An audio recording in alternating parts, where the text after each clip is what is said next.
بسم اللہ الرحمن الرحیم۔ ایک مرتبہ درود پاک پڑھ لیجئے۔ اللہم صلی علی محمد و آل محمد۔ ہدایت اسلامک اسٹوڈیو کے معزز ناظرین، السلام علیکم۔ قرآن مجید سورہ یاسین میں ایک بہت ہی مختصر واقعہ مذکور ہے جو آیت وَاضْرِبْ لَهُمْ مَثَلًا أَصْحَابَ الْقَرْيَةِ سے شروع ہو کر فَإِذَا هُمْ خَامِدُونَ پر ختم ہوتا ہے، اور صورت کی نسبت سے اس کو واقعہ اصحاب یاسین اور آیت کے اسلوب بیان کے مطابق واقعہ کو اصحاب کریا کہتے ہیں۔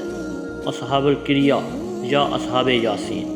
قرآن عزیز نے اس واقعے کے متعلق صرف اس قدر بتایا ہے کہ گزشتہ زمانہ میں ایک بستی میں کفر و شرک اور فساد کو دور کرنے اور رشید و ہدایت کا سبق دینے کے لیے اللہ تعالیٰ نے 2 پیغمبروں کو مأمور کیا۔ انہوں نے اہل قریہ کو حق کی تلقین کی اور صراط مستقیم کی جانب دعوت دی، لیکن بستی والوں نے ان دونوں کو جھٹلایا۔ تب ہم نے ایک ہادی کا اور اضافہ کر دیا اور وہ 3 مل کر ایک جماعت ہو گئے۔ اب ان تینوں نے ان کو یاد دلایا کہ بلا شبہ ہم خدا کے بھیجے ہوئے ہیں، مگر انہوں نے نہ مانا اور ان کا مذاق اڑایا کہ تم بھی آدمی اور ہم بھی آدمی، پھر تمہارے اندر وہ کون سی عجیب بات ہے کہ تم پیغمبر بنا دیے گئے؟ یہ سب تمہارا جھوٹ اور تمہاری سازش ہے۔ انہوں نے کہا کہ خدا اس کا شاہد ہے کہ ہم جھوٹے نہیں، وہ دنا و بینا اس کو خوب جانتا ہے، مگر تم پھر بھی نہیں مانتے۔ تو ہمارا کام اس سے زیادہ کچھ نہیں کہ خدا کا پیغام تم تک پہنچا دے اور راہ حق دکھا دے۔ بستی والے کہنے لگے کہ ہم تو تم کو منحوس سمجھتے ہیں کہ تم نے خواہ مخواہ ہمارے یہاں آ کر گڑبڑ پیدا کر دی، اور اگر تم اس سے باز نہ آئے تو ہم تم تینوں کو مار ڈالیں گے یا سخت قسم کی تکلیف میں مبتلا کر دیں گے۔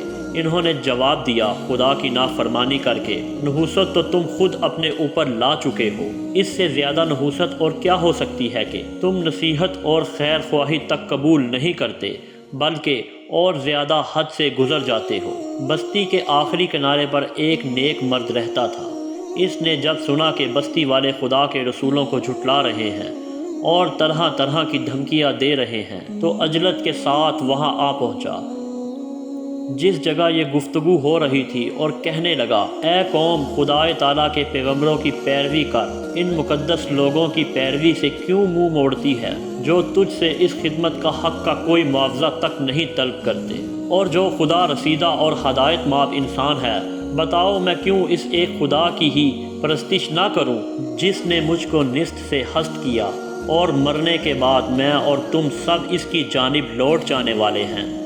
تم جوان برگزیدہ انسان کی تکذیب کر رہے ہو، تو میں دریافت کرتا ہوں کہ کیا مجھ کو خدائے واحد کے سوا معبودان باطل کو اپنا خدا مان لینا چاہیے کہ اگر وہ ذات واحد جو نہایت ہی مہربان اور رحم والا ہے مجھے کسی قسم کا نقصان پہنچانے کا ارادہ کر لے تو ان معبودان باطن کی نہ سفارش کارگر ہو سکے اور نہ وہ اس نقصان سے مجھ کو بچا سکے۔ اگر تمہارا مقصد یہ ہے تو اسی صورت میں بلا شبہ میں تو سخت گمراہی میں پھنس جاؤں گا، لہٰذا کان کھول کر سن لو کہ تم ان مقدس انسانوں کی بات مانو۔ میں تو اس ذات پر ایمان لے آیا جو میرا اور تمہارا پروردگار ہے۔ قوم نے اپنی تکذیب اور مقدس رسولوں کی تصدیق میں نیک مرد کی یہ پرعز ہدایت گفتگو سنی تو غیظ و غضب میں آ گئی اور اس کو شہید کر ڈالا۔ واقعے کا اس حد تک ذکر کرنے کے بعد اللہ تعالیٰ فرماتا ہے کہ ہم نے جو جرت حق کی جزا میں اس کو جنت عطا کی، اور جب اس نے اپنا پاک مقام اپنی آنکھوں سے دیکھ لیا تو وجد آفرین انداز میں کہنے لگا، کاش کہ میری قوم کے لوگ یہ جان سکتے کہ میرے پروردگار نے مجھ کو مغفرت کا کیسا بیش بہا تحفہ عطا فرمایا اور میرا کس درجہ اعزاز و اکرام کیا۔ پھر ارشاد ہوتا ہے کہ اس مرد نیک کی قوم کی بدکاری پر ان کو ہلاک کرنے اور سزا دینے کے لیے ہمیں آسمان سے کسی لشکر بھیجنے کی ضرورت نہیں تھی، فقط ایک ہولناک چیخ نے ان سب کا کام تمام کر دیا اور وہ جہاں کے تہاں بجھ کر رہ گئے۔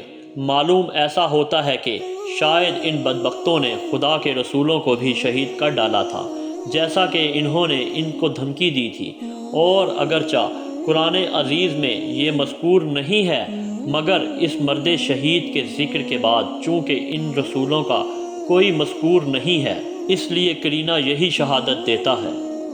اللہ تعالیٰ سے ہماری دعا ہے کہ اللہ تعالیٰ ہمیں ہدایت عطا فرمائے، آمین یا رب العالمین۔